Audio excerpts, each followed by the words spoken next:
통찰은 관찰에서 나오고 관찰은 관심에서 시작됩니다. 당신의 관심이 통찰로 이어지는 곳. 세상의 모든 지식 언더스탠딩. 대체 무슨 일인지 철도 산업에 있어서 지금 복잡하게 돌아가는 일들이 있어서 그러니까 철길을 까는 문제가 아니라 네. 그 철길 위를 다니는 기차를 입찰을 해야 될 거 아니겠습니까? 기차를 사야지 이제 승객들이 타고 다닐 테니까 예. 그와 관련해서 좀 뜨거운 이슈가 있는 모양입니다. 네? 그럼 그 이야기를 잠시 후에 한국철도학회의 최진석 박사님, 최진석 학회 회장님도 겸하고 계시니까 박사님 모시고 기차 전문가이신 모양입니다. 최대 기차 전문가. 잠시 후에 만나보겠습니다. 바로 소개해드리죠. 한국철도학회 최진석 박사님 나오셨습니다. 회장님이시죠? 어서 오십시오. 네, 반갑습니다. 최진석입니다. 항상 회장님급으로 저희 모십니다. 회장님이라고 하니까 좀 그룹 총수 같은 이미지여서. 알겠습니다. 한국철도학회의 최진석 회장님. 이게 저희가 신경 못 쓴 사이에 복잡한 일이 있는 모양이에요. 아니 제가 보니까 보도자료 성명서 제목이 뭐냐면 이거예요. 국가가 키운 고속철, 국가가 외면하다. 이게 무슨 일이 있는 겁니까 대체? 네, 그 우리나라는 사실 고속철도를 건설하거나 아니면 고속 열차를 만들 수 있는 기술이 2000년대 초반까지 없었습니다. 그래서 우리 90년대부터 이제 우리가 프랑스의 알스톰과 이제 계약을 맺어가지고 떼제베와 계약을 맺어서 우리나라가 고속철도를 건설하고 운영하고 거기에 차량도 우리가 제작하겠다 하는 그 기술을 저희가 엄청난 돈 당시 로 치면 한 3조 원, 지금 가격으로 치면 거의 한 30조 원 정도를 지불하고 기술 이전의 비용으로 지불을 하고 그 기술을 다 받았습니다. 그래서 이제 건설은 잘 했고요. 그 다음에 운영도 철도공사가 잘 하고 있습니다. 근데 이제 철도 차량은 고속철도 차량은 우리나라 당시에 철도 제작사 중에 이제 유일했던 현대 로템이 이제 그 제작 기술을 갖고 있고요. 그래서 이제 KTX 1도 현대로템이 상당 부분 만들었고 그 기술을 발전시켜서 국산화해서 KTX 산천을 만들었고요. 그래서 그게 호남선하고 SRT 이제 뭐 이런 것들이 이제 그 산천이라고 보시면 되고요. 그 이후에 이제 작년도로 기억하고 있는데요. KTX 이음이라는 열차를 만들어서 다시 또 그게 뭐 저기 중앙선이라든지 이런 쪽을 다니고 있습니다. 강릉선도 다니고 있고. 그리고 이제 얼마 전에 한 달 정도 됐을 것 같은데 그 이음을 더 발전시켜서 320km급으로 만들어서 EMU 320이라는 차량을 만들어서 그게 이제 향후에 우리나라 고속철도의 주력 차량이 될 거라고 모두 생각을 하고 있었습니다. 320은 속도입니까? 네, 맞습니다. 시속 320. 조금 아까 말씀드렸던 KTX 이음은 260km라고 보시면 되고요. 그래서 이제 그렇게 이제 그 철도 차량 제작 기술이 이렇게 쭉 발전을 해오는데 그 해오는 과정이 전부 정부하고 관련이 있습니다. 그게 다 R&D를 통해 가지고 제작 기술들이 다 이제 축적이 된 거거든요. 프랑스 떼제베사가 다 알려주고 간 거 아니에요? 떼제베는 KTX 만들 때까지만 도와줬고요. KTX 1, 그러니까 2004년에 개통한 그 차량 만드는 것까지만 도와주고 거긴 갔고요. 이제 로템과 이제 우리나라 부품사들이 전부 이제 그 국가 R&D라는 예산을 받아가지고 너희가 알아서 공부해. 그렇죠. 저희가 알아서 이제 완전히 새로운 차를 지금 만들어서 그 소위 말해서 EMU 320이라는 거는 기존의 KTX하고는 완전히 다른. 우리가 공부해서 배울 수 있는 거면 처음에는 왜 떼제베 보고 와서 가르쳐 주라고 했어요? 그때는 우리나라 철도 차량 제작 기술이 굉장히 열악했을 때고 그때는 대부분 수입해서 쓰고 우리 전동차나 좀 만들던 시절이었고요. 그래서 이제 떼제베 기술을 받은 거는 우리나라 철도 차량 기술의 어떤 획기적인 전기를 저희가 맞이한 거죠. 그래서 그 기술을 바탕으로 지금 이렇게 뒷부분 업그레이드는 자습해도 되나 봐요? 돈이 들어가죠. R&D 비용이. 그렇죠, 당연히. 그런데 제가 그 보니까 처음에 떼제베에서 철자 팔았을 거 아니겠습니까? 그리고 기술도 우리가 이전해 준다. 한국의 철도 관련된 사람 프랑스 보내. 우리가 교육시켜 줄게. 그 왔는데 뭘 제대로 안 알려줘서 되게 힘들었다. 교육은 시켜주는데 야 그런 게 있어 외워 그러고 가고 그래서 눈물에 뭐 교육을 받았다 뭐 그런 기사를 제가 본 적이 있는데 수강료를 선불로 줬구나. 그 부분도 이제 좀 말씀드리면 이제 제가 그 당시 기술 이전 사업에 통역을 했었어요 프랑스에서. 제가 프랑스 유학생이었습니다 그 당시에. 그래서 이제 통역을 했는데 당시에 이제 그 프랑스는 그 가르쳐 주는 기술이 자기네들이 지금 적용하고 있는 기술의 2세대 뒤 거를 가르쳐 준 거예요. 그러니까 이제 이 옛날 거를 가르쳐 준 그렇죠. 거예요? 90년대 초반 거를 이제 90년대 후반에 가르쳐 주다 보니까 일부러죠. 왜냐하면 나중에 우리가 경쟁자가 될 수 있으니까. 그러니까 이제 그 배우러 오신 기술자들이 이해가 안 되는 거예요. 자기네들은 이렇게 만들고 있으면서 우리한테 가르쳐 주는 기술은 저렇게 만들려고 그러니까 도대체 왜 그러냐 이제 이렇게 물어봤더니 이거는 차세대 기술이고 너네들은 확실한 기술, 그러니까는 이미 검증된 기술을 가르쳐주기 위해서 그런다 이제 이런 식으로 이제 표현을 했는데 태극 4장부터는 형님만 하는 거야. 그렇죠. 그래서 이제 당시에 이제 제가 그 프랑스 산자부 장관이 인터뷰하는 걸 봤어요. 프랑스에서 뭐라고 인터뷰를 하냐면 기자가 한국은 미래 경쟁 국가인데 우리가 떼제베 기술을 주는 게 맞냐 이렇게 막 물어보니까. 그러니까 당시에 이제 프랑스의 떼제베 기술은 4세대, 한국한테 주는 기술은 2세대, 그리고 자기네는 지금 5세대 기술을 준비하고 있다라고 하면서 이제 그 5세대 기술은 한국이 절대로 따라오지 못할 거다. 2세대 기술도 할 수 있을지도 모르겠지만 5세대는 절대로 못한다 그랬는데 제가 조금 아까 말씀드린 EMU 320이 그 5세대 기술인 거예요. 우리는 그럼 거의 비슷한 수준으로 따라간 아니지, 거예요? 90년대 후반에 프랑스 기술을 겨우 따라잡은 거죠. 프랑스 기술, 그러니까 확정된 기술을 따라잡아서 그 이후에 저희가 한 20년 동안 공부를 해서 이제 프랑스가 그 당시 2000년대 구현하겠다고 했던 기술을 이제 따라잡은 거죠. 물론 이제 프랑스는 여기에서 한 단계 더 갔겠지만, 한 단계 더 갔겠지만 당시에는 우리나라가 절대로 따라올 수 없을 거라고 했던 기술까지 저희가 간 거예요. 그 당시에 독일의 그 이체로 할 거냐, 뭐 프랑스의 떼제베로 할 거냐 여러 가지 논란이 있었는데. 기술 준다고 해서 떼제베로 한 거였잖아요. 이체는 기술을 안 준다고 그랬어요. 아니요, 이체도 기술을 준다고 했는데 당시에 이제 국제적인 평가가 이체보다 떼제베가 기술적으로 한 단계 앞서 있고 그 다음에 국토 면적이라든지 국토의 이용, 그러니까 도시 집중이라든지 이런 것들이 우리가 프랑스랑 더 비슷하다. 왜냐하면 거기도 파리 집중이 돼 있고 우리도 서울이 집중이 돼 있잖아요. 그러니까 이런 철도 시스템이 프랑스께 훨씬 더 한국적으로 더 적합하다라는 판단 아래 당시에 이제 독일 거보다는 프랑스 거를 사게 되는 거죠. 철도 놓고 그 위에 기차가 다니는데 도시에 사람이 얼마나 많은지가 무슨 관계가 있습니까? 왜 그러냐면요. 그러니까는 프랑스의 기술은 당시에 이제 좀 다른 게 이체는 고속철도 노선에만 고속 열차가 다녔어요. 근데 프랑스는 그냥 일반 철도 노선에도 고속 열차가 다녀요. 예를 들면 서울에서 광명까지는 고속철도가 아닙니다. 일반 철도에 전동차도 다니고 새마을호도 다니고 그 철로에서도 그 철로에서도 정기만 되면 고속 열차가 다니고 고속으로 아주 고속은 아니지만 적당히 고속으로 다니고 그 다음에 지금 마찬가지로 광주 송정에서 목포까지는 고속이 아닙니다. 근데 거기도 거의 200km급으로 가잖아요. 그러니까 그런 어떤 적응력, 시스템의 적응력이 프랑스께 훨씬 더 좋았다 이런 판단을 했다는 기술은 뒤에 걸 가르쳐 주더라. 네, 그렇죠. 원래 계약할 때도 그 정도만 배우기로 했었어요? 그렇죠. 계약할 때 기술을 배우기로 했기 때문에 기술 이전 사업이 좀 늦게 시작이 돼서 과거 기술을 받는 것도 뭐 그 계약 위반은 아니었어요. 그 이후에 로템이 따라잡았다. 뒤늦게 열심히 따라가고 있다. 근데 어쨌든 그렇게 됐는데 지금 문제는 그럼 뭡니까? 지금 문제는 이제 그렇게 해서 이제 국가 돈이 매년 한 1,000억씩 들어가서 R&D를 했어요. 근데 그게 국가 돈이 1,000억이 들어가면 민간 돈도 1,000억 정도가 들어갑니다. 현물 출자를 해요. 그 기술을 발전시키는 제작사들이.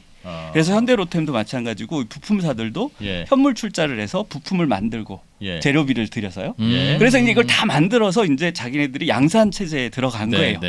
요번에 나왔으니까요.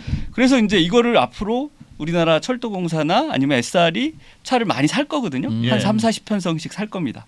그러면 그렇게 사서 하게 되면 그거를 거기에다 만들어서 팔면 자기네가 여지까지 들어갔던 돈들이 나중에 이제 수익이 돼서 회수가 될 거 아니에요. 그 비용이. 그렇죠. 근데 이게 만약에 지금 뭐 탈고라고 하는 스페인 회사, 스페인 조그마한 회사인데 그 회사가 만약에 이걸 제작하게 되면 그 탈고라는 그 회사는 아무래도 부품 회사를 스페인 부품 회사를 쓸 거 아니에요. 뭐 그렇겠죠. 그러니까 한국에서도 쓸 수 있는 부품 회사가 있으면 쓰겠지만 자기네들이 여지까지 30-40년 만들어 온 그 기술들이 있고 전통이 있기 때문에 그거를 더 활용할 가능성이 많고 그리고 그런 것 때문에 이제 우리나라 부품 회사들은 이제 큰일 났다라고 생각을 하는 거죠. 제가 지금 상황을 잠깐 설명드릴게요. 이게 약간 이해 못하실 수도 있는데 지금 보니까 그 철도공사에서 고속철도를 이제 입찰을 하려고 해요. 네.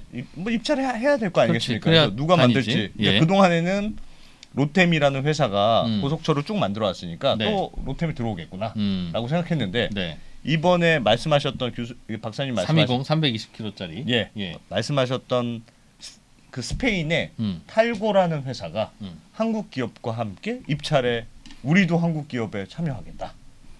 고 지금 하면서 이게 이제 경쟁 체제가 만들어지는 경쟁이 붙도록 지금 시스템이 구축돼 가고 있는 거죠. 지금까지는 경쟁 없이 로템이 경쟁이 됐습니까? 없다라고는 할 수 없고요. 예. 그냥 국제적으로는 오픈이 돼 있습니다. 그래서 현대로템이 많은 걸 수주를 했지만 철도공사가 발주한 거를 많이 수주를 했지만 2006년인가 7년에 그 장항선이 장항선이 전철화되면서 그 당시에 이제 이 국제 입찰이 있었는데 일본의 히다찌가 그 시장을 쟁취를 했어요. 그래서 지금 그 장항선에 누리호라는 차가 있습니다. 그거는 히다찌 차예요. 그건 히다찌가 만든 차예요. 예, 히다찌가 일본에서 만든 차가 지금 다니고 있고, 그 다음에 이제 전동차들 있어요. 그러니까 지하철에 쓰는 전동차는 지금 우리나라 이제 그 제작사 중에 뭐 현대로템이 아닌 두 개의 중소기업이 그러니까 이제 아무래도 이제 중소기업이니까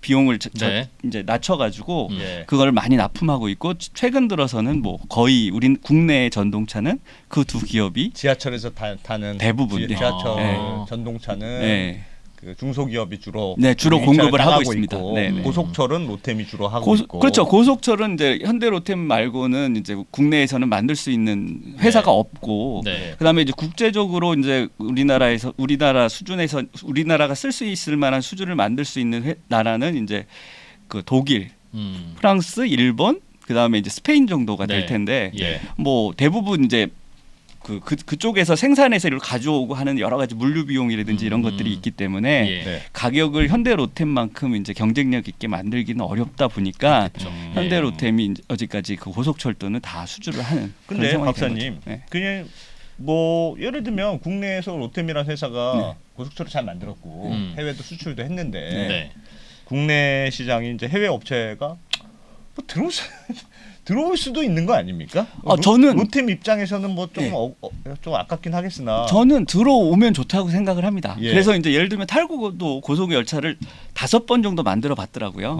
제가 확인해 보니까 그래서 이 회사가 탈구가 그냥 국내에 뭐 시장에 진출하겠다 해가지고 들어온다고 하면 그러면 이제 기술을 봐야 되겠죠. 어떤 게 더 좋은 기술인가를 평가를 하고 그 기술에 따라서 우리나라가 결과적으로 어떤 고속철 기술을 발전시켜서 궁극적인 목표는 단순하게 그 어떤 마켓을 따는 게 중요한 게 아니고 우리나라는 철도를 어디까지 가져갈 것이냐 하는 이제 그런 문제거든요. 근데 우리나라 철도는 일반적으로는 적자입니다.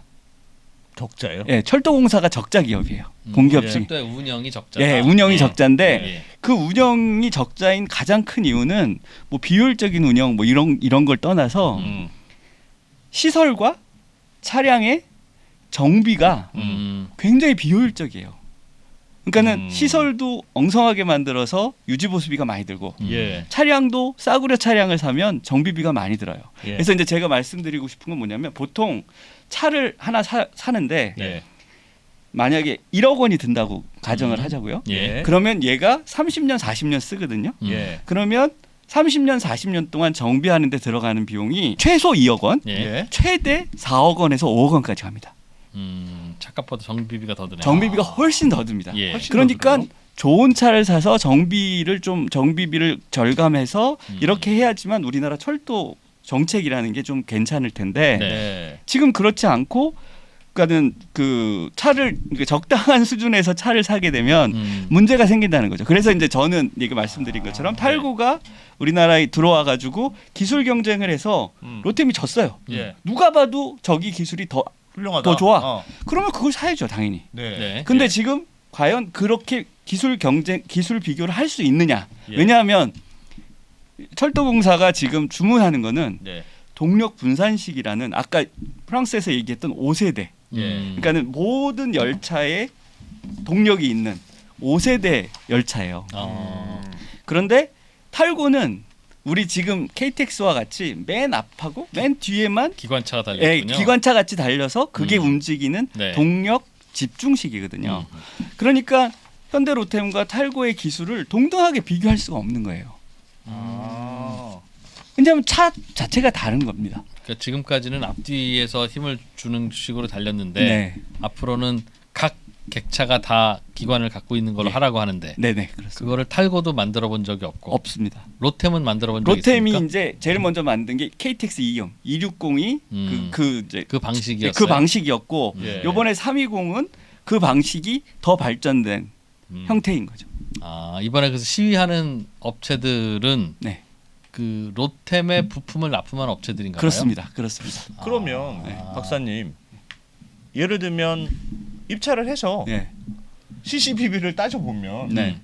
그 되는 거 아닙니까? 근데 CCBB를 따지기가 지금 약간 애매한 상황이 돼 있나요? 아니 그러니까 이제 전통적으로 우리나라에서 차량의 이제 기술 평가를 해요. 네. 기술 평가를 하고 그다음에 나중에 이제 기술 평가를 기준점이 있어서 예. 요걸 통과하면 그다음에 가격으로 가격이 가거든요. 있죠. 그렇죠. 예. 예. 근데 외국은 예. 이 기술 평가가 엄청 오래 걸려요. 예. 뭐 2, 3일에서 일주일씩 걸립니다. 네. 그리고 그 기술 평가에 누가 참여하냐면 예. 우리로 치면 철도공사 직원들이. 예. 네. 왜냐하면 철도공사의 기관사들이 이 차를 운전할 거 아니에요. 네. 예. 정비사들은 정비할 거 아니에요. 네. 예. 그러니까 그런 것들을 다 보고 아 이게 향후에 우리가 2, 30년 동안 쓸 사오면, 건데 어. 이게 더 좋은지 저게 더 좋은 건지를 비교를 해서 네. 그걸 종합한 다음에 기술 점수를 딱 매기거든요. 예. 근데 우리는 어떻게 하냐면 예. 한 1시간? 예. 2시간 정도의 기술 서류를 네. 어. 소위 말하는 교수님들, 전문가라는 차량 전문가라는 분들이 이렇게 쫙 보시고 예. 야 이거는 기준점 통과 아. 이렇게 해버리니까 그러니까 낙제냐 패스냐만 그렇죠. 있는 거예요? 그것만 있는 거예요. 기술과 관련된 네네네 그렇습니다. 왜 그게 그런 식으로 심사가 됩니까? 전통적으로 예. 차량 쪽은 그렇게 해오고 있습니다. 그러니까 그 지금 말씀은 그게 문제네 지금. 잠깐 저 아니 우리 이제 다른 얘기할 게 아니라 그게 문제. 낙제냐 패스냐 있고 네. 거기서 패스하면 그 다음부터는 제일 싼 그렇습니다. 바로 업체한테 그건. 준다. 네네 이런 그렇습니다. 식으로 돼 있는 거네요. 그렇죠, 우리 그렇죠. 입찰의 예, 그렇습니다. 상황은. 예. 아, 왜 그렇게 돼 있죠? 아마 그 동안에는 이거 이전에 그 이전에는 로템 정도만 입찰에 참여해서 그런데 로템이 탈락 그러면 못 사니까 어차피 이건 합격을 안 시키면 학교가 운영이 안 됩니다. 그냥 그래서 성실하게 생겼으니까 입학시킵시다. 그랬던 거 아닙니까? 아니 그것도 있고요. 저는 예. 이렇게 생각해요. 그러니까는 그 우리나라는 사실은 철도공사가 이제 우리나라에서 철도공사가 된 게 2005년이거든요. 예. 그 전까지는 철도청이었어요. 예. 그러니까 행정기관이었거든요. 그러니까는 철도청한테 누가 사기를 쳐 이런 생각이 있었던 거예요. 예. 그래서 만약에 기술 점수를 그러니까 낙제를 안 시켜도 예. 우리가 어떻게든 강제로 저기 하게 머리 할수 끌고 있다. 가가지고 가서 예. 물 먹여가지고 예. 될 때까지 시킬 수 있다라는 예. 그런 자신감이 있었던 게 전통적으로 남아 있는 것은 아닌가 이런 아. 생각이 드는 거죠. 굳이 꼼꼼히 안 봐도 돼. 그렇죠. 예. 일단 합격시켜놓고 나서 뭐라고 하면 예. 야 다시 바꿔와 그래도 된다. 네, 그러니까. 그렇죠. 그러니까 결국은 그 전에는 가격이 결국 중요한 거였고 네. 너무 폭리를 취하지 않도록 네네, 통제하는 수단이 필요했는데 네네. 그럼 이번에도 결국은 가격에서 결정이 될 가능성이 높겠네요. 그렇죠. 그 아. 평가위원들 중에 음. 과감히 낙제를 시킬 수 있을 만한 분이 과연 있을까라는 생각이 저는 드는 거죠. 그럼 어느 정도만 되면 네. 다 통과하고 네. 그러면 가격을 낮은 데가 될 텐데 네. 네. 그러면 사실은 말씀하셨던 대로 낮은 가격에서 예를 들면 탈고가 됐어요. 네. 그랬을 때 이게 나중에 품질 비용 뭐 이런 AS 비용 이런 것까지 생각하면 걱정스럽다. 네. 걱정스럽다 이런 상황이군요. 저는 사실은 품질보다는 저는 더 걱정스러운 게 안 예. 만들어봤잖아요. 네. 로템은 두 개의 열차가 얼마 전에 출고됐어요. 예. 그 차를 똑같이 만들 거거든요. 네. 근데 안 만들어봤기 때문에 예. 로템이 만들어본 거를 앞으로 5년 내에 만들겠습니다라는 거는 어느 정도 신뢰가 가잖아요. 예. 그리고 부품사도 다 결정돼 있고. 근데 저기는 만들어봐야 돼요. 아직 레코드가 없습니까? 없으니까요. 그러니까 이제 만들어봐야 되거든요. 그러면 네. 이제 부품사도 모집해야 되고 뭐 이렇게 네. 실험도 해야 되고 뭐 이제 이렇게 한단 말이죠. 그러면 2027년 말까지 들어오면 예. 이제 그걸 가지고 이제 운영을 해야 될 거 아니에요. 네. 철도공사가. 예. 그래서 제가 만약에 요번에 발주 나갈 것들이 2027년 말에 들어온다. 네. 그러면 그게 그러니까 매출액을 얼마나 올릴 것인가를 제가 확인해 봤어요. 그랬더니 연간 한 5천억 원 정도의 매출이 올라요. 누가요? 철도공사한테. 예.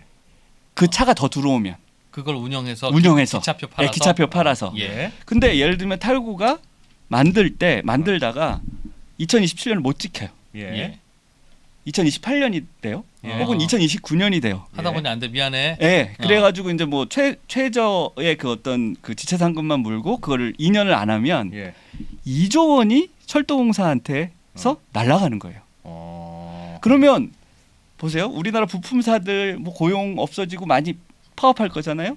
철도공사도 2년 동안 1조 원을 날려요. 예. 몇백억 원 아끼려고 아. 몇백억 원 아끼려고 이렇게 저가 입찰을 해가지고 그런 현상을 막게 된다고 하면 예. 이건 재앙 수준의 문제라는 얘기죠.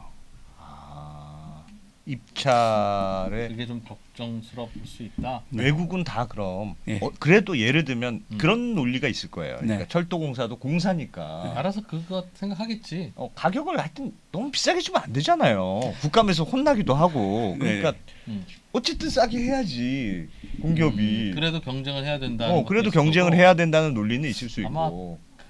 모르겠습니다. 이게 하나밖에 없으니까 걱정인데 네. 로템도 옛날에는 안 만들어 보다가 만들었을 거 아니겠습니까? 그렇죠. 네. 똑같이 탈거처럼. 네. 그거 우리가 그때는 받아줬잖아요. 음. 야, 이 친구들이 이거 만들 수 있을까?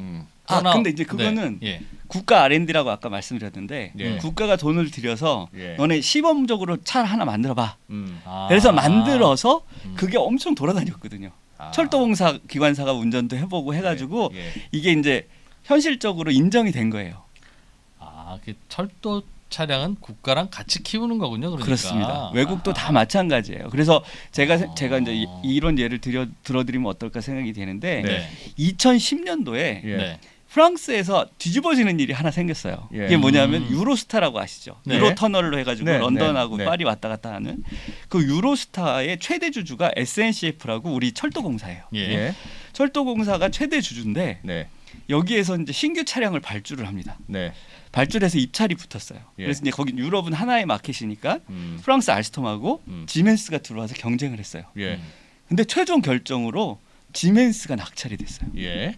지멘스가 낙찰이 됐더니 1년 동안 난리가 났어요. 프랑스에서. 아. 야 도대체 프랑스가 뭐 떼제베 제일 잘 만든다고 얘기를 하고 야. 그리고 그거를 직접 운영하는 SNCF의 자회사가 어. 알스톰을 버리고 지멘스를 산다고? 음. 이게 말이 되는 얘기냐? 프랑스에서도 프랑스에서 그래서 장관들이 막 나와가지고 개거품 물고 비판하고 이제 난리가 나서 알스톰이 그 유럽 법원에다가 예. 제소를 했어요. 아예 제소를 했어요. 네, 제소를 해가지고 1년 반 동안 이 그 소송을 하다가 예. 프랑스 철도청과 아니요 그 알스톰 그러니까는 제작사 제작사가 이제 저기 자기 그러니까는 프랑스 SNCF 철도공사의 그렇죠. 자회사가 예. 입찰을 잘못했다. 아. 입찰을 잘못했다고 이제 계속 소송을 건 거예요. 그때 예. 소송을 거는 논리의 근거는 뭐였습니까? 논리의 근거는 기술 평가를 잘못했다. 그다음에 이제 또 한 가지 뭐냐면 지멘스하고 알스톰의 가장 큰 차이는 뭐냐면요. 우리 떼제베도 마찬가지, 우리 저기 KTX도 예. 마찬가지인데 이게 예. 관절 대차라고 그래가지고 예. 이게 탈선을 해도 이게 포개지지 않습니다. 이게 그게 접히질 무슨 않아요. 네. 열차가 이렇게 연결이 돼서 있잖아요. 예. 근데 이 연결된 것이 하나가 탈선을 하면 이 네. 힘 때문에 이게 이렇게 꺾일 수가 있잖아요. 아, 네. 네. 근데 우리나라 KTX 같은 경우는 관절 대차, 떼제베가 관절 대차예요. 예. 그래서 이게 꺾이질 않아요. 아. 그리고 실제로 2006년인가 이 채가 예. 한번 그 사고가 났어요. 탈선이 네. 났었는데 그 열차들이 이렇게 꺾여가지고 막 접혔어요. 아이고야. 그래서 엄청 많은 사람이 죽었거든요. 열차끼리 충돌하고. 예, 그렇게 아. 객차끼리. 아. 그래서 이제 그게 그런 차이가 있어요. 예. 예. 그런데 이제 알스톰에서는 그걸 이제 얘기를 한 거예요. 야 해저 터널에서 화재도 많이 나고 탈선도 난 적이 있는데 예. 그런 차를 해가지고 그 안전성이 보장이 안 되는데 왜 그거를 선택했느냐? 어. 해가지고 이제 소송을 건 거예요. 예. 근데 결과는 졌습니다. 그래서 결국은 네, 이제 네. 유럽은 하나의 시장이다라는 그 원칙에 의해서 어쨌든 뭐 지멘스가 이제 됐는데 예. 그 당시 정치적 파장이 엄청 났었어요. 프랑스에서. 그리고 난 다음에 이제 최근 들어서 이제 파리의 그 우리로 치면 GTX, 예. GTX도 역시 이제 지멘스를 선택하는 일이 있었고, 그 다음에 또 독일의 이제 그 철도 회사가 이제 DB라고 하거든요. 네.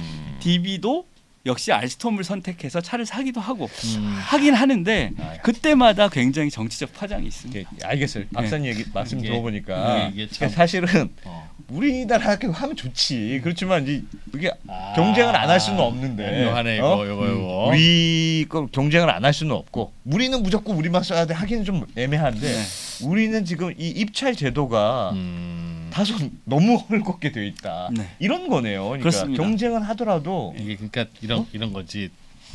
그 기똥차게 맛있는 우동집이 있어요. 네. 노포야. 네. 아버지가 개발한 건데 아버지는 나이가 드셨어. 가게를 물려줘야 되는데 아들은 하나밖에 없네. 그럼 그 아들한테 물려주는 게 일상적이거나 자연스럽긴 하죠. 그렇죠. 아버지도 그러고 싶고. 네. 그런데 아들도 그걸 안 해. 이거 누구한테 물려줬어? 나밖에 없어. 나밖에 없어. 내가 외아들인데. 그러니까 아버지는 저놈 자식 조금만 더 열심히 하면 좋겠는데 그 좀 안 하네 하는 불만도 있고. 그래서 시장을 열었어. 그래서 이제 옆에 있는 다른 나라 피가 안 섞인 청년은 다음 주방장으로 결정한다.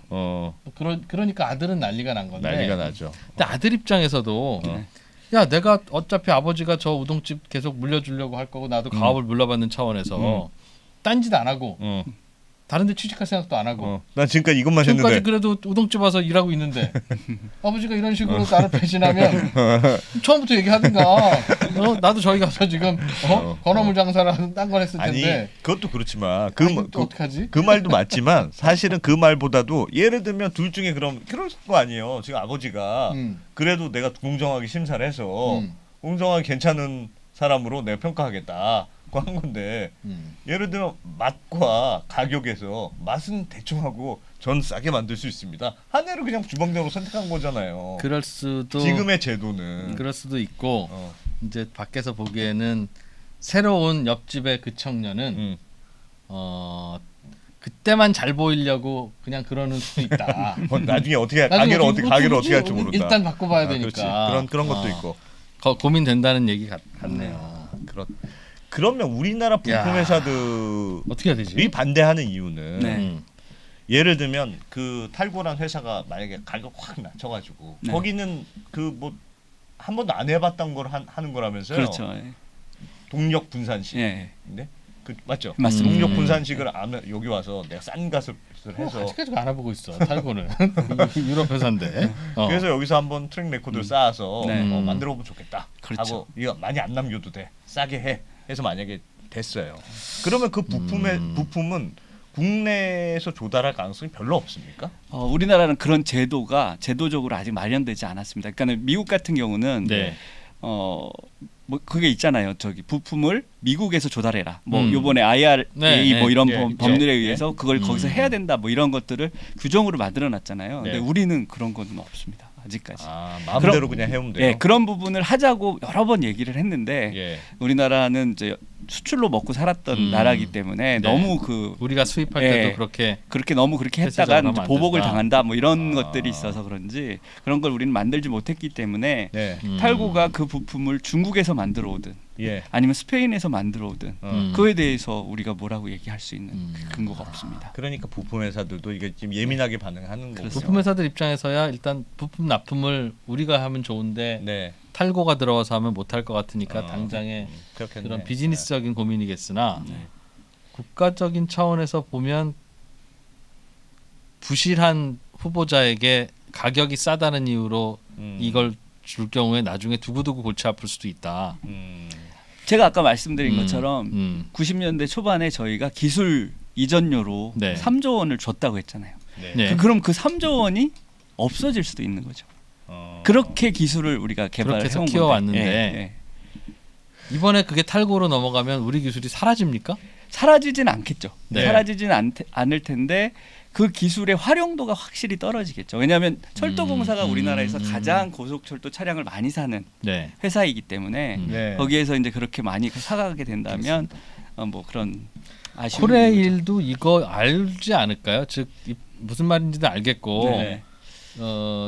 나중에 AS 비용이 많이 들 수도 있을 것도 같다. 네네.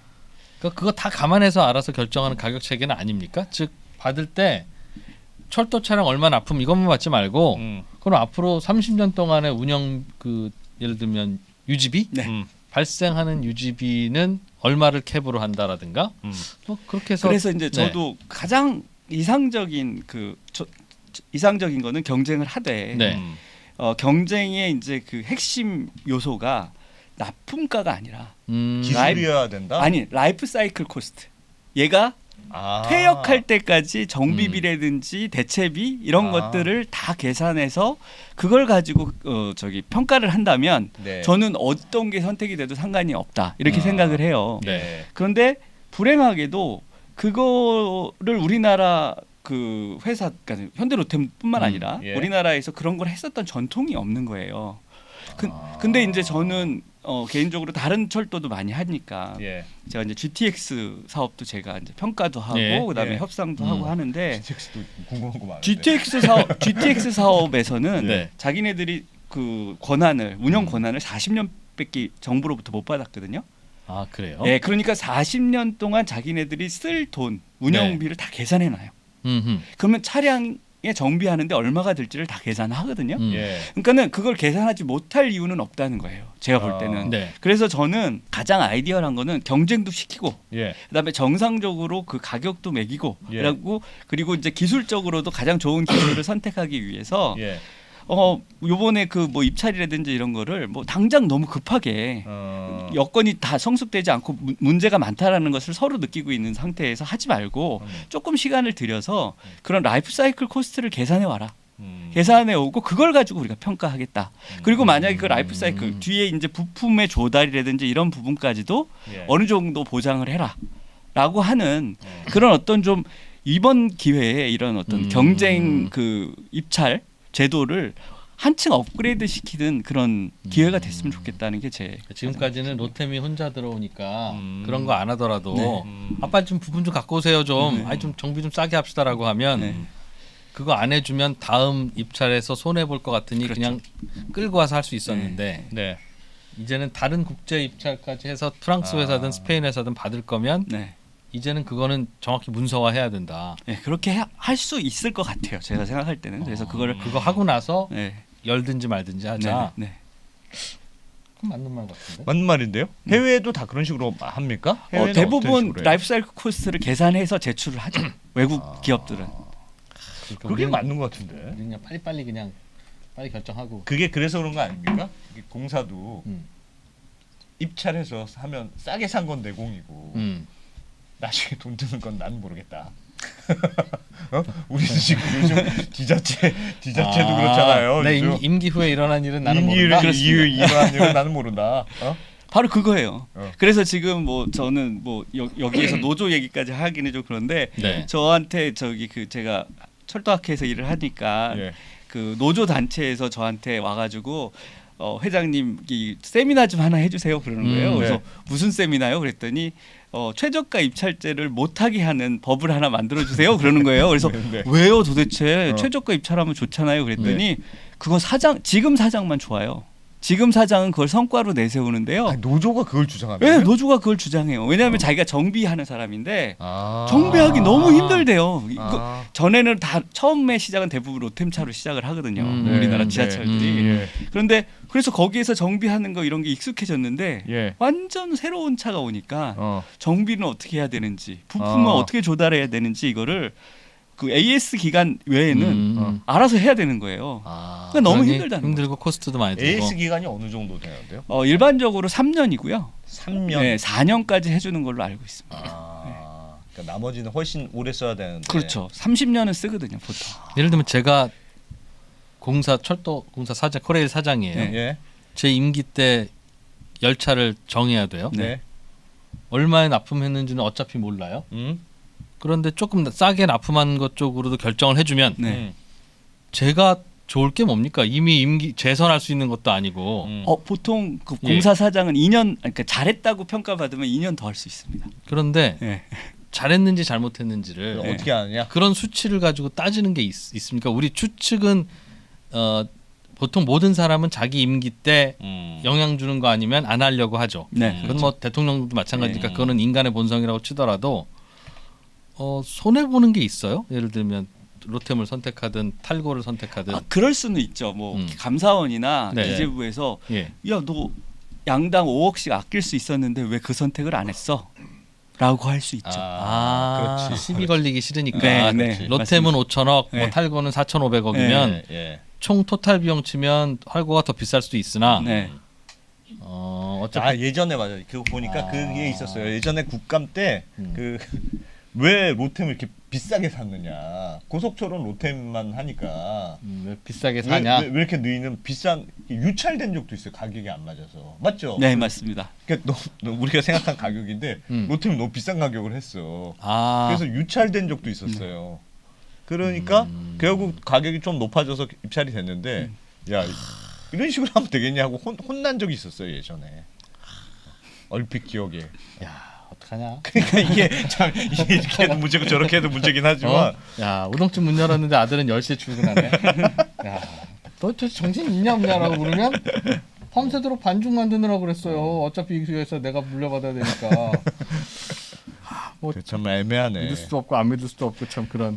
아니 이번 입찰에서는 박사님 이번 고속철 입찰에서 조건이 더 완화됐다고 들었는데 맞습니까? 조건이 더 완화됐다고. 조건이 이제 과거에는 고속 열차를 만든 경험, 납품 경력이 입증이 돼야 된다라고 했었는데 이번 입찰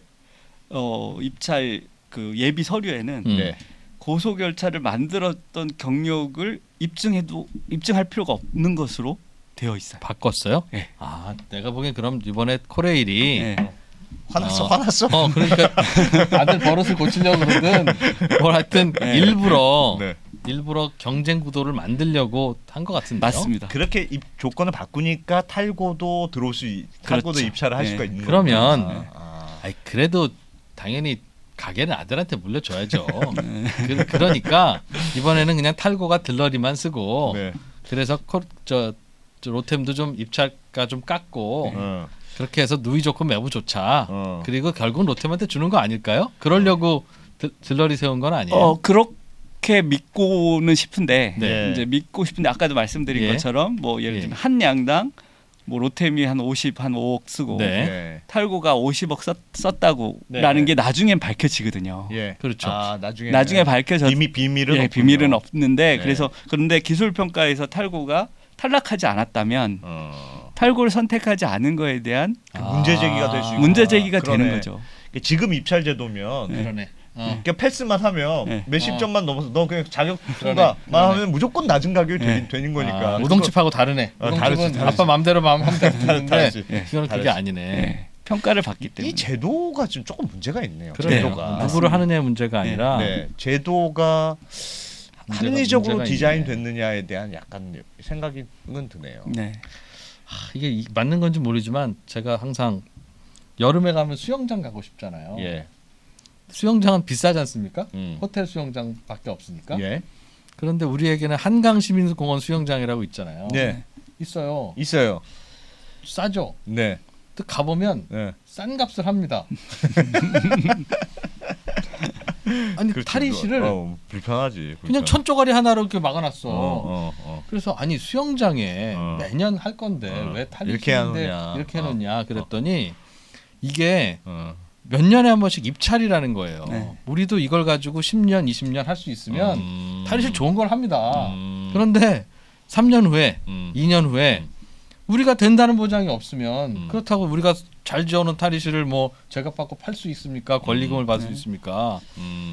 그런데 있을 때만 그냥 돌리고. 그러니까 그런 거 할 때는 좀 계속 그럼 계속 줘야 되는 건가 싶기도 하다가도 매년 너희가 해라고 하면 이제부터는 또 어떡하지 이거? 박사님, 근데 그게 아직도 잘 이해가 안 가요. 그러니까 산업이잖아요. 어쨌든 네. 철도도 산업이고 네. 민간 기업이 하는 건데 네. 어떤 산업을 국가가 키운다는 그런 느낌이 있는 건데 그게 철도는 꼭 그렇게 해야 되는 걸까요? 그게 약간 어색하긴 해요, 사실. 왜냐하면 네. 철도는요. 예.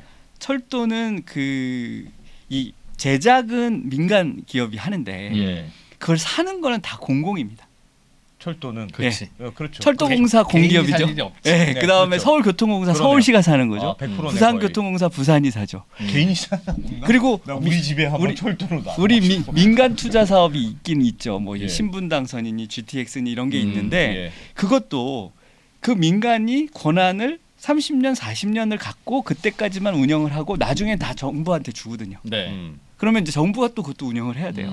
그렇기 때문에 이거는 구매자가 다 정부여서 정부가 사실은 개입을 안 할 수가 없고 하는 게 당연한 그런 거다 이렇게 하는 게 보시면 되죠. 당연한. 네. 정부도 좀 돈을 넣으라고 해야 네. 네. 민간 입장에서도 안심이 되지. 아. 정부가 돈을 안 넣었다가 안 사주면 네. 아하.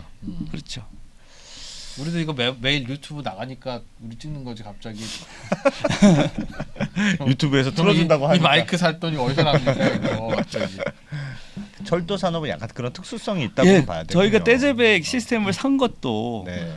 저희가 미테랑이 우리나라 오고 예. 외교장각 도서 준다고 하고 예. 이런 것들이 하니까 그래 맞아. 미국- 외교장갑. 그때 외교장국에서 네. 맞아. 그리고 프랑스 정부가 그렇게 나서니까 어. 우리가 그걸 받은 거죠. 예. 그러니까는 결국은 맞아. 우리가 예를 들어서 이제 내후년이 되면 네. 우리가 고속철도 개통한 지 20년이 됩니다. 예. 그러면 로템이 이제 우리도 5세대 기술을 했으니 이거를 좀 수출하고 싶다라고 했을 때 네. 정부가 야 민간이 하는 거니까 알아서 해 그럴까요? 이걸 팔아야죠. 어. 외국에 팔아야 되는데 야, 그 너 니네 나라에서도 그거 안 쓴다며 그걸 왜 우리나라에 팔어? 이렇게 나올 거 아니에요. 그렇지. 네. 원전이랑 비슷해. 그럼 아예 로템 지분의 일정 부분을 정부가 그냥 사면 안 정부가 됩니까? 갖고 있어야 되는 거 아닙니까? 그러긴 또 부담스럽지 않을까요? 정부 입장에서는. 근데 그렇게 되면 또 어디 공기업처럼 네. 다들 공무원이 낙하산으로 내려가고 네. 그런 것도 있겠죠. 기재부 전 국장이 사장으로 가고 아니 그러면 지금 네. 철도 산업은 네. 예를 들면 각 국가별로 키워요. 네. 예를 들면 각 국가별로 뭐 하나씩 다 그런 식으로 있습니까? 대부분이? 제작사들은 대부분 그렇게 돼 있죠.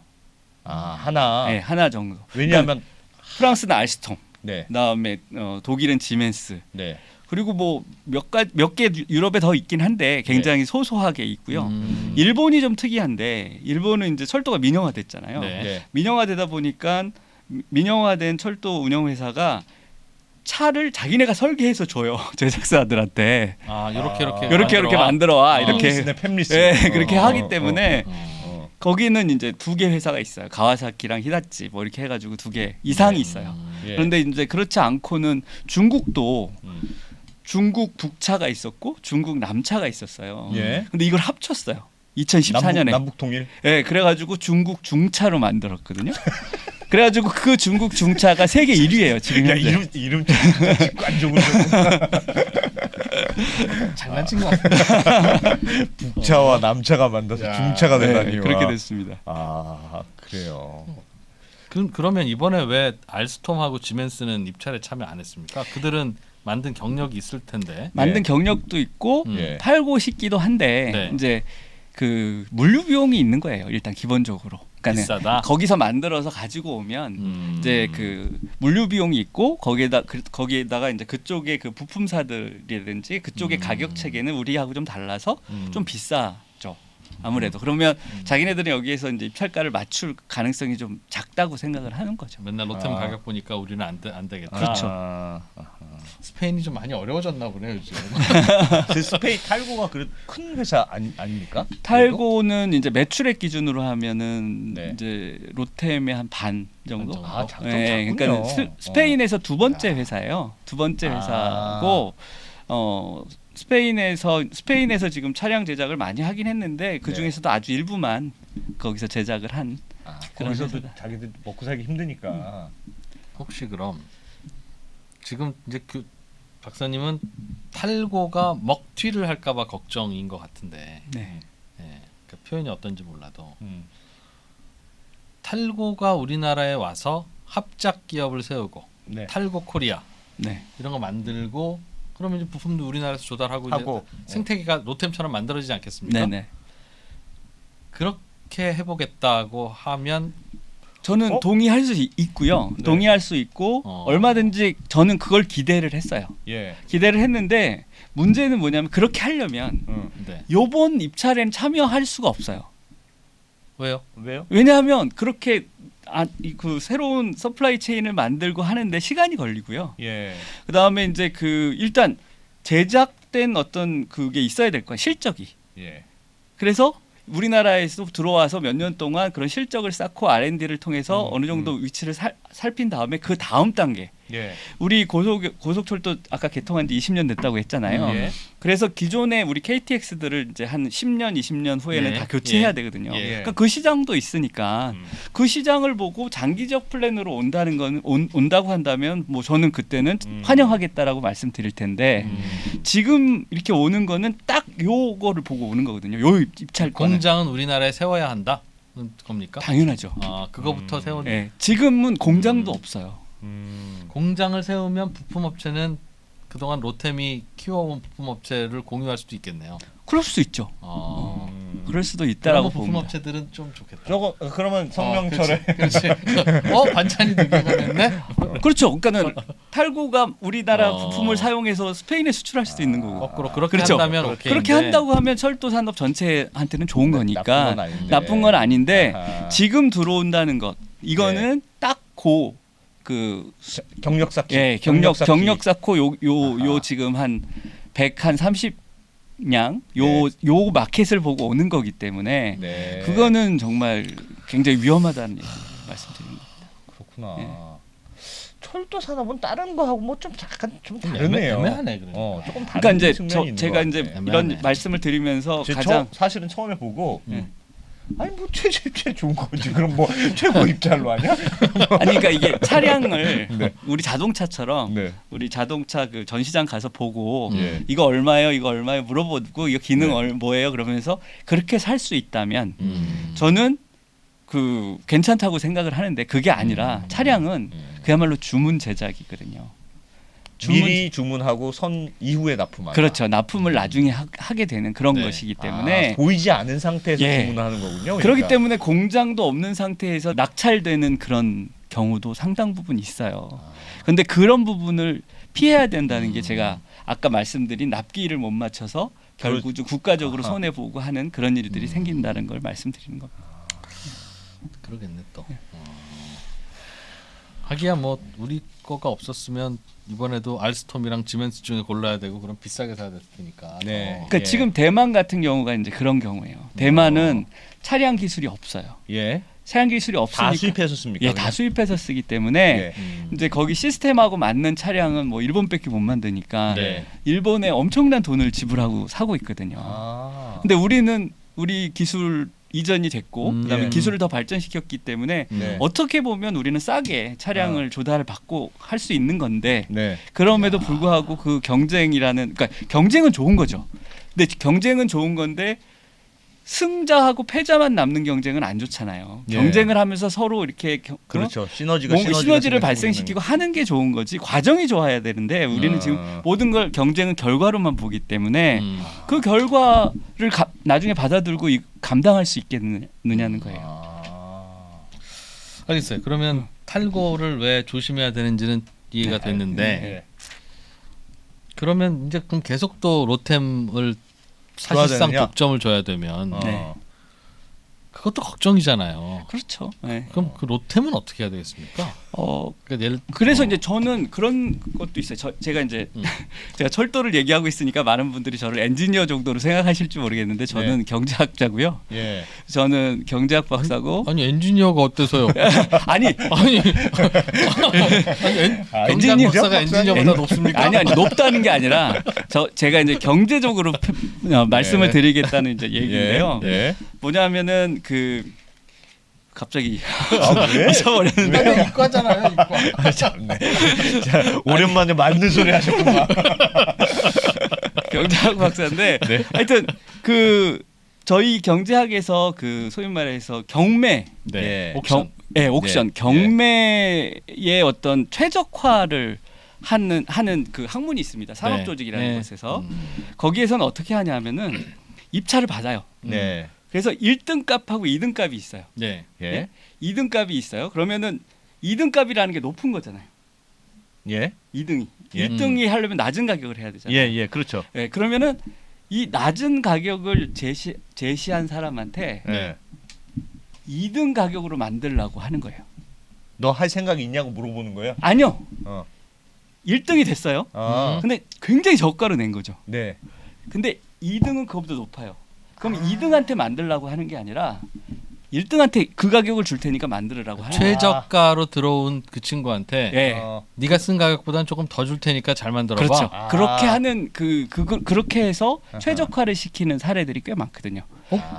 유럽에서는 그런 방법을 많이 씁니다. 그러니까 이 가격은 낙찰을 받기 위해서 무리한 가격을 썼을 것이라는 추정이 있는 그럴 거네요. 수도 있다는 거죠. 그러나 2등의 가격도 만만치 않게 무리했을 거예요. 만만치는 않으나 무리의 경쟁을 했으니까. 어쨌든 이게 맥시마이즈된 가격이 가능성이 있다 이렇게 생각하는 거네요. 그래서 이제 뭐 그런 방법을 쓴다거나 아니면 아까 말씀드린 것처럼 라이프 사이클 코스트를 정확히 계산해서 입찰을 받거나 입찰을 받거나 실제로 아까 GTX도 관심 있다고 얘기하셨으니까 GTX 같은 경우 3개의 가격을 받습니다. 그러니까 입찰자들의 모든 가격을 받습니다. 가격을 받고 거기에서 이제 그 가격은 40년 동안의 가격이에요.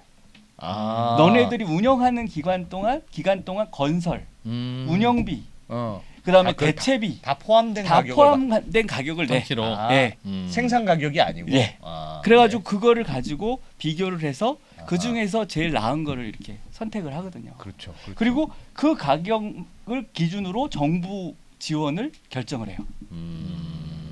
그렇기 때문에 그런 방식이 제가 볼 때는 더 합당하다는 거예요. 그리고 최저 가격을 놔두면 가격을 뭘로 산정할 거냐를 좀 바꾸거나 아니면 최저 가격 대신에 좀 종합적으로 판단할 수 있는 걸로 바꾸거나 종합 약간 가격. 그런 솔루션들이 있는 거네요. 고민을 할 필요는 있겠네요. 근데 또 AS까지 니네 비용으로 다 해라고 입찰하라고 그러면 막 덜컹덜컹 하는데도 원래 그런 거예요. 그리고 너무 딱 안 나가려고 그러면 어떡하겠어요 그거. 쉽지가 않구나.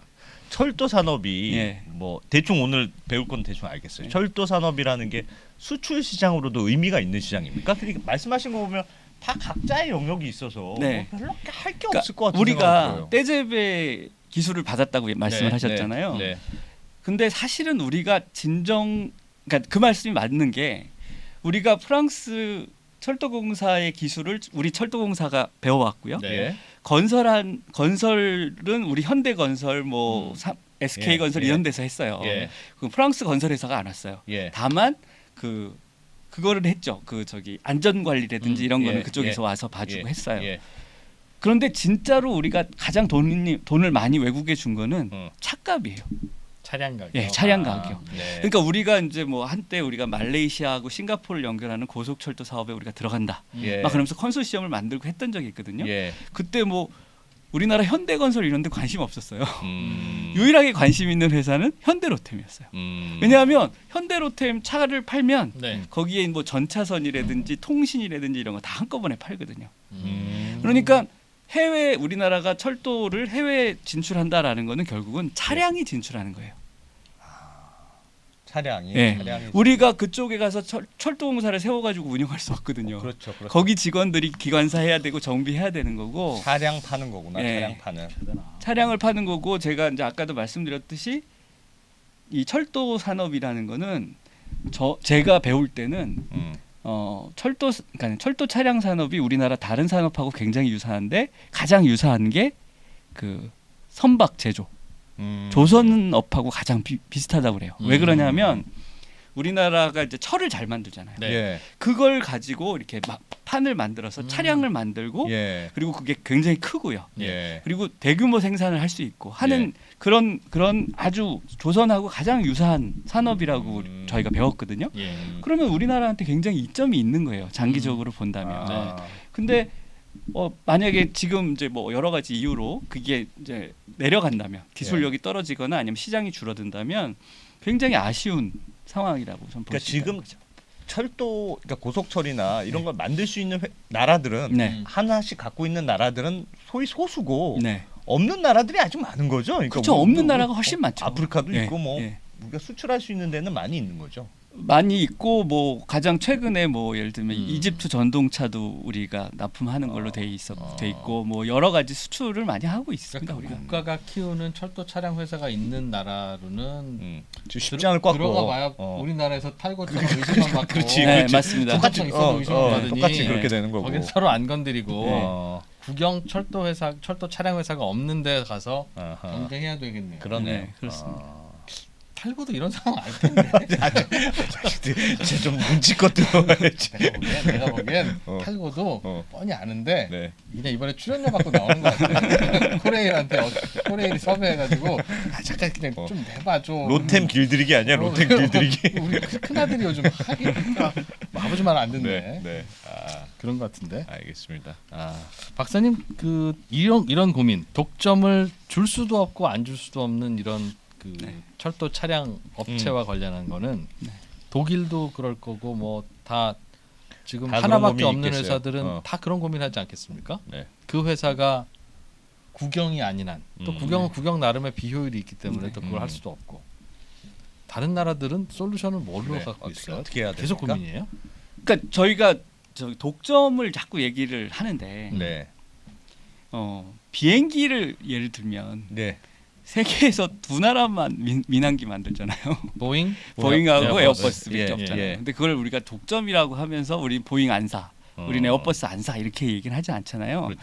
그러니까 저희가 보통 독점이라고 하는 거는 독점의 폐해가 있을 때 문제가 되는 거지. 독점인데 나름대로 어떤 기술 개발 계속 하고 있고 뭐 하는 경우에는 그렇게 제재를 많이 가하진 않습니다. 그렇기 때문에 저는 그 롯템이 아마 이번에 많이 배우지 않을까 이런 생각도 들어요. 정신 번쩍 차리지 않을까. 그래서 그 독점 기업을 독점적인 이익을 취하지 못하는 어떤 그런 장치. 예를 들면은 공급가가 이제 정해질 거 아니에요. 과거 KTX를 공급했을 때, KTX 1을 공급했을 때 제가 알고 있기로는 그때 한 량당 28억인가 30억 정도를 납품을 했었던 걸로 기억이 나요. 그러면 그게 이제 20년 전이니까 20년 전의 가격을 그대로 할 수는 없지만 그 이후에 기술 발전 정도, 그 다음에 어떤 가격 상승률 이런 걸 반영해서 가격에 그 소위 말해서 모자를 씌워서 이 가격 이상은 받을 수 없다. 왜냐하면 정부니까 정부는 예산을 줄여야 되는 뭐 그런 게 있잖아요. 그래서 그런 어떤 기술을 좀 우리가 만들어 보는 게 어떨까 이런 생각도 들고요. 그 이외에도 뭐 정부가 사실은 R&D 비용으로 많은 예산을 지원해줬잖아요. 이걸 아까 5세대까지 만드는데 그런 건 그러니까 그거에 대한 어떤 뭐 반대급부로 기업도 예를 들면은 뭐 어느 정도 이상의 뭐 저기 가격을 정하지 못하게 한다든가 하는 그런 것들도 한번 생각해 볼 만하지 않을까라는 생각이 듭니다. 이런 회사는 우선주를 별도로 발행해서 국가가 좀 소유하는 거는 어떻게 생각해요? 왜요? 그냥 어쨌든 소유권을 좀 가지고 있게. 롯템의 보통주를 국가가 소유하면 지배권을 가지고 있으니까 안 되고. 그러면 이제 막 대우조선해양 같은 되는 거 아닙니까? 뭐 정치인들이 사장으로 내려가고 막. 그러면 안 되고. 경영권을 가지면 안 되고. 우선주 발행해서 배당 많이 하라고.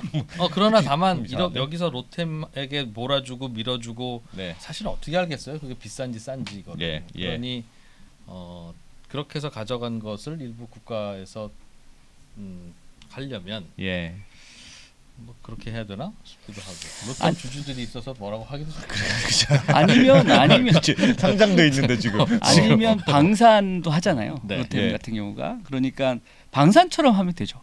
방산 같은 경우는 이익을 못 남기게 하거든요. 탱크를 우리나라 국군한테 팔 때는 이윤을 못 남기게 해요. 그러니까 그렇게 할 수도 있지 않을까라는 생각도 듭니다. 골치 아프네. 철도 얘기를 하다가 다양한 주제에 대해서 고민해봤네요. 이게 단순한 문제일 줄 알았더니 고민할 지점들이 많이 있네요. 많이 있습니다. 고민할 지점이 많이 있네. 한국철도학교의 최진석 박사님, 저희가 다음에 GTX에 대해서 궁금한 거 좀 있는데 GTX 따로 한번 해주죠. 따로 한번 좀 해주세요. 알겠습니다. 요즘 그 부동산 시장이 핫합니다. GTX를 한번 물어봤네. 고맙습니다. 여기서 마무리하겠습니다. 고맙습니다. 저희 3프로TV가 우리나라에서 가장 많은 데이터를 분석하는 송기령 부사장과 함께 미래대학 강의를 선보인 지가 벌써 1년이 지났습니다. 대기업의 임원진들과 기관의 큰 프로젝트로만 제공되던 깊이 있는 통찰을 최초로 온라인을 통해서 공개했었는데요. 여러분들이 보내주신 다양한 피드백을 바탕으로 한층 더 업그레이드해서 다시 돌아왔습니다. 3프로TV 미래대학 확장판. 현상은 벌어진 거고 함의는 그 안에 들어있는 이유란 말이죠. 예측 그러시던데요. 예측이 아니라 이해입니다. 그렇게 가게 돼 있어요. 누구보다 먼저 사회 변화를 포착하고 자신만의 전략을 수립하시는 귀한 시간이 되실 겁니다. 11월 7일까지 구매하시는 모든 분들께는 송기령 부사장과 함께하는 토크 콘서트 참석의 기회를 드리겠습니다. 영상 하단의 링크를 클릭하시거나 네이버에서 3프로TV를 검색해 주세요.